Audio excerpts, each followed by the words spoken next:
আসসালামু আলাইকুম ওয়া রাহমাতুল্লাহি ওয়া বারাকাতুহু। আলহামদুলিল্লাহি ওয়াহদাহু ওয়াসসালাতু ওয়াসসালামু আলা মান লা নাবিয়্যা বা'দা। প্রশংসা আল্লাহ রাব্বুল আলামিনের জন্য করছি। আল্লাহ রাব্বুল আলামিন আমাদের সকলকে দ্বীনের খাতিরে এখানে একত্রিত হওয়ার তৌফিক দান করেছেন। সবাই বলছি আলহামদুলিল্লাহ। দরুদ পড়ছি সেই নবীর উপরে যিনি রাহমাতুল লিল আলামিন, যিনি খাতামান নাবিয়্যিন, যার মাধ্যমে আল্লাহ রাব্বুল আলামিন আমাদের কাছে পরিপূর্ণ ইসলাম পৌঁছিয়েছেন, যিনি জান্নাতের দরওয়াজাও খুলবেন, তিনি হলেন মুহাম্মদ। সবাই বলছি সাল্লাল্লাহু আলাইহি ওয়াসাল্লাম। এখানে বড় বড় শায়েখ ওস্তাদরা বসে আছেন, তাদের সামনে কথা বলা doctor Abu Bakr Zakaria sir, doctor Saifuddin Madani হাফিজাহুল্লাহ ওস্তাদজি, তারা বলে গেলেন যে আমরা খুব কম জ্ঞানের মানুষ। তো তারা যদি কম জ্ঞানের মানুষ বলে, আমরা কোন শব্দ নিয়ে নিজেদেরকে বিশেষায়িত করব আমি জানি না। এই জন্য আমি আমার নিজেকে বিশেষায়িত করতেই পারলাম না, মানে কিছুই না এটা ভাবে।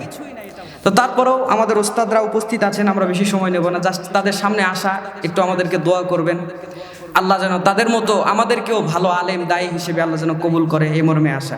তারপরেও একটু ছোট্ট একটা বিষয় আমাকে দেওয়া হয়েছে, সেটা হচ্ছে যুবকদের ইবাদতের প্রতি অনীহার কারণে থেকে উত্থানের উপায়।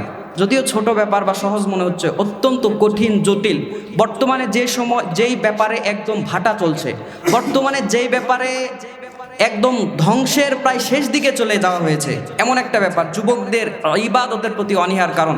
তারাবির সালাত, কিসের সালাফি, কিসের আহলে হাদিস আর কিসের হানাফি? কোথায় অল্প অল্প তেলাওয়াত হয়, কোথায় তাড়াতাড়ি তেলাওয়াত হয়। আমাদের সমাজের ছেলেরাও ওই মসজিদগুলা খুঁজে বেড়ায়, এখন দৌড়ে দৌড়ে ওখানে যায়। সুবহানাল্লাহ। শুধু ফেসবুকে দেখবেন কমেন্ট করবে, পোস্ট করবে, এমন এমন কমেন্ট করবে, ফেসবুকেরও সহ্য হয় না, ফেসবুকে লিখে দেয় দিস কমেন্ট ইজ হেইডেন, ওকে ঢেকে দিয়েছে, মানে এমন এমন কমেন্ট করে। সে খুঁজছে কোথায় অল্প তেলাওয়াত হয়, সেখানে দৌড় দিচ্ছে। সুতরাং বোঝা যাচ্ছে ইবাদত থেকে আমরা গাফেল। আমি কয়েকটা পয়েন্ট নোট করেছি, অনলি 5টা আমি বলছি, শুধু পয়েন্টটা বলে নেই, যতটুকু একটা দুইটা বলা যায় আর কি। আল্লাহ সম্পর্কে এবং যেই জ্ঞান দিয়ে আল্লাহকে চেনা যায় এটা না থাকা।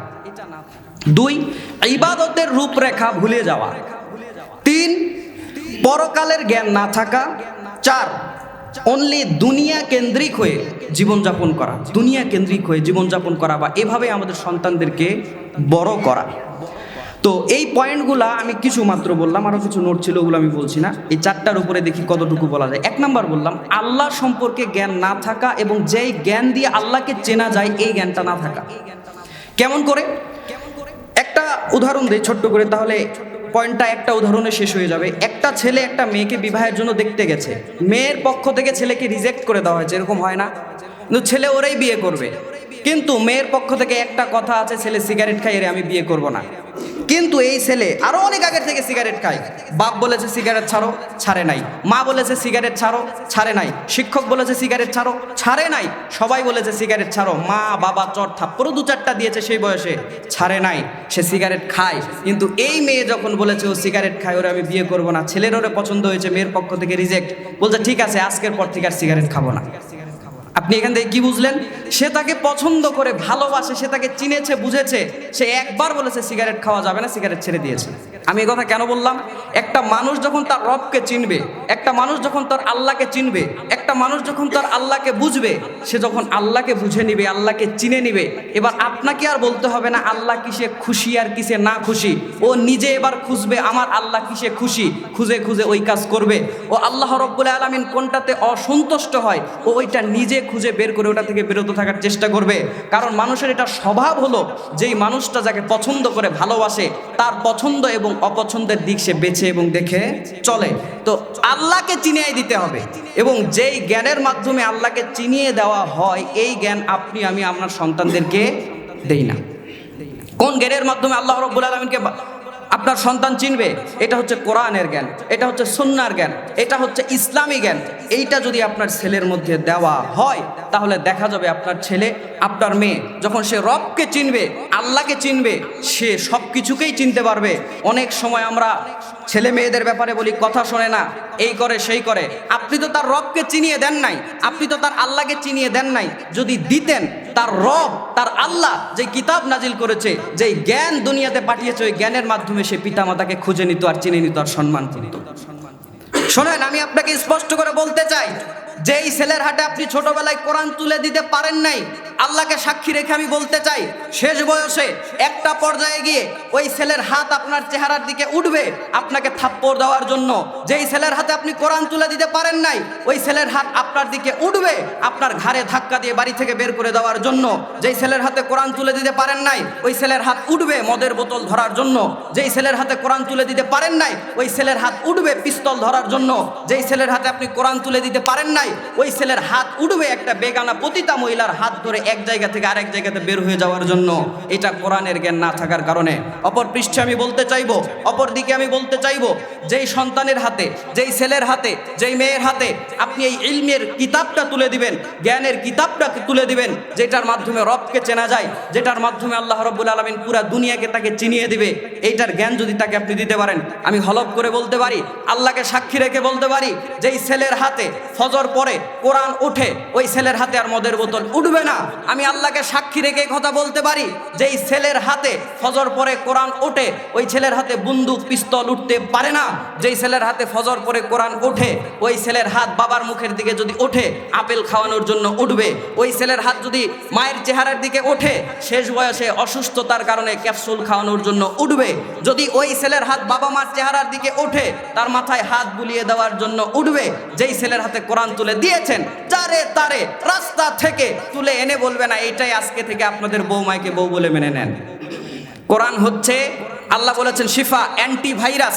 গুনাহ হচ্ছে ভাইরাস, গুনাহ হচ্ছে ফিতনা, আর কোরআন হচ্ছে ভাইরাসের বিরুদ্ধে, গুনার বিরুদ্ধে অ্যান্টি ভাইরাস। আপনার শরীরে যদি টিকা থাকে, ওই রোগটা আপনাকে সচরাচর গ্রাস করতে পারবে না। যদি ধরেও আপনাকে মরা পর্যন্ত আশা করা যায় নিয়ে যেতে পারবে না, এই জন্যই টিকা দেওয়া হয়। তো কোরআনটা যদি থাকে, কেউ যদি ফিতনায় আক্রান্ত হয়, কেউ যদি বিপর্যয়ের মধ্যে পড়েই যায়, গুনার মধ্যে যদি পড়েই যায়, যাওয়ার ফলেও আল্লাহ রাব্বুল আলামিন ওই জ্ঞান থাকার কারণে একবার না একবার তার অন্তরে নাড়া দিবে। ভ্যাকসিন যেই রকম পরিপূর্ণভাবে রোগকে গ্রাস করে তাকে মেরে ফেলতে দেয় না, কোরআনের জ্ঞান, হাদিসের জ্ঞান, এটা মানুষকে আল্লাহ রাব্বুল আলামিনের দিকে আবার ফেরত নিয়ে আসবে।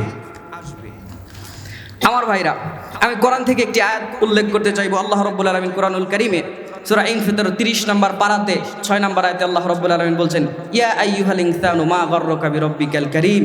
হে মানুষ, কিসে তোমার রব থেকে তোমাকে দূরে সরে নিয়ে গেল? কিসে তোমার রব থেকে তোমাকে গাফেল করে নিয়ে গেল? এবার 2 নম্বর পয়েন্টের সঙ্গে এর একটু তাল্লুক আছে, সেটা হলো ইবাদতের রূপরেখা ভুলে যাওয়া। প্রত্যেকটা মানুষই গোলাম, জন্মগতভাবে সে গোলামি নিয়ে জন্মায়। কেউ বইয়ের গোলাম, কেউ টাকার গোলাম, কেউ ফেসবুকের গোলাম, কেউ ক্ষমতার গোলাম, কেউ সম্পদের গোলাম, কেউ সম্মানের গোলাম, কেউ বাহাবা পাওয়ার গোলাম। প্রত্যেকেই এক এক দিকে কেউ না কোনো কিছুর গোলামি করে এবং করবে। একটা নাস্তিকও কোনো কিছুর গোলাম আপনি খুঁজে দেখেন, কারণ ওকে ওভাবেই সৃষ্টি করা হয়েছে। তো গোলামের রূপরেখা আমরা ভুলে গেছি। আল্লাহ বলছে সূরা নাহাল 16 নম্বর সূরার 14 নম্বর পারার 36 নম্বর আয়াতে আল্লাহ রাব্বুল আলামিন বলছে, প্রত্যেক নবী রাসূলকে এজন্যই পাঠিয়েছি, আনি আবুদুল্লাহ ওয়াজতানিবুত তাগুত, তারা আল্লাহর ইবাদত যেন করে তোমরা বলবা এবং তাগুতকে যেন বর্জন করে। আল্লাহ সূরা বানী ইসরাইল 17 নম্বর সূরা 15 নম্বর পারা 23 নম্বর আয়াতে আল্লাহ রাব্বুল আলামিন বলে দিয়েছেন, আল্লাহ এ মর্মে রায় দিয়ে দিয়েছেন, ইবাদত একমাত্র করতে হবে আল্লাহ। তো আল্লাহর ইবাদত করতে হবে, রূপরেখা ভুলে গেছে। ফেসবুকের গোলাম আমি বললাম, বিশ্বাস হয়তো আপনার হলো না। দেখবেন একটা মানুষ অ্যাক্সিডেন্ট করলে প্রথমে লেখে ফেসবুকে, আজকে বড় একটা অ্যাক্সিডেন্ট থেকে বেঁচে গেলাম। আরে বোকা, আল্লাহকে না বলবা? আল্লাহ বলছে যখন তাদের উপরে বিপদ আসে তারা কি বলে? ইন্না লিল্লাহি ওয়া ইন্না ইলাইহি রাজিউন। ফেসবুকে বলছে অল্প থেকে বেঁচে গেলাম, বাচ্চা হয়েছে আলহামদুলিল্লাহ, প্রথমবারের মতো মেয়ে সন্তানের বাবা হলাম, সে একটা চাকরি পেয়েছে আলহামদুলিল্লাহ, অনেকদিন পর চাকরি পেলাম, বিয়ে হয়েছে, গট ম্যারিড, বিয়ে হওয়ার 10 মিনিটও হয় না, আগে ওকে গট ম্যারিড ফেসবুকে দিতে হবে। আল্লাহর কাছে আলহামদুলিল্লাহ এখনো বলেই নাই। তাহলে কি আল্লাহর গোলাম না ফেসবুকের গোলাম? ফেসবুকের গোলাম। আল্লাহর আমরা গোলামির রূপরেখা ভুলে গেছি, আমাদেরকে আল্লাহর গোলামিতে ফেরত আসতে হবে। বাস আমি শেষ করে দিচ্ছি। আমার ভাইরা, হুজুরদের তো দোষের অভাব নাই। হুজুররা যদি বেশি বলে তাও দোষ, কম বলে তাও দোষ। জোরে যদি হাতে বলে সামনের বাড়াতে খাইতে যাচ্ছে, যদি আস্তে হাঁটে বলে এমন খাওয়া খেয়েছে আর নড়তে পারছে না, যদি চিকন হয় বলে মাদ্রাসায় করে লাগবে তো খাইতেই পারে না, যদি মোটা হয় বলে মানুষের বাড়িতে খায় তো খেয়ে খেয়ে মোটা হয়ে গেছে। আর যদি হুজুর একটু লম্বা জুব্বা পরে, খাটো জুব্বা পরে বলে এই হুজুরের পিছনে নামাজ জায়েজ নাই। যদি জুব্বা লম্বা পরে হুজুরেরই কাপড়ের দাম বাড়াইলো, কাপড়ের দাম না হয় হুজুর বাড়াইলো, খেজুরের দাম আর তেলের দাম বাড়াইলো কি? আল্লাহ রাব্বুল আলামিন আমাদেরকে বোঝার তৌফিক দান করুক, আমিন। আসসালামু আলাইকুম ওয়া রাহমাতুল্লাহি ওয়া বারাকাতুহু।